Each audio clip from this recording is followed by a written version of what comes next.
రేణు దేశాయ్ గారు మాట్లాడింది 100% మంచిదే. ఎందుకో తెలుసా? ఇప్పుడు అయితే ఇప్పుడు ఏంటి తెలుసా? కుక్కకున్న విశ్వాసం మనుషులకు ఉండదు. ప్రతి ఒక్క ఇంట్లో గాని ఆ కుక్కల్ని పెంచుతున్నారు, పిల్లుల్ని పెంచుతున్నారు, ప్రతి ఒక్క మూగజీవాల్ని పెంచుతున్నారు. ఎందుకు? వాళ్ళకి ఎంత విశ్వాసం ఉంటదో తెలుసా? అలాంటి కుక్కల్ని చంపుతున్నారంటే చాలా దారుణం అది. ఇప్పుడు మన పోయినసారి కూడా చంపుతుంటే ఏదో ఒక సుప్రీంకోర్టు వాళ్ళు ఏదో చంపొద్దని చెప్పేసి చెప్పారు అని మళ్ళీ ఆపేశారు అని కూడా విన్నాను. అది కరెక్టేనా? ఆ?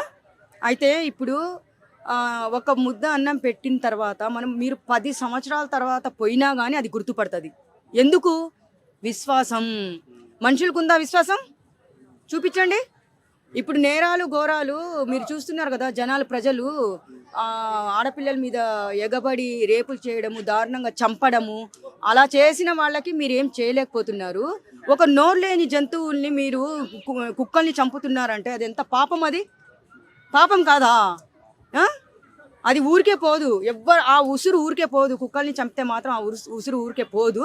నేను ఇంకోటి ఏం చెప్తున్నానంటే, మానవ మృగాలు మనుషుల్లో ఉన్నారు చూసారా, మృగాలు జంతువుల్లో లేదు. విశ్వాసం ఉంటుంది, కానీ మనుషుల్లో చాలా దారుణాలు చేస్తున్నారు. అలాంటి వాళ్ళని చంపండి.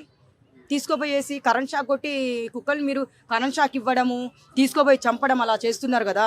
అది నేరాలు ఘోరాలు చేసే వాళ్ళకి అట్లా బండ్లలో ఎక్కించుకొని పట్టుకొని పోయేసి ఆ పని మీరు చంపచ్చు కదా. మరి దారుణాలన్నా తగ్గుతాయి కదా. కుక్క ఇంటికి కాపలా ఎవరు వచ్చినా కానీ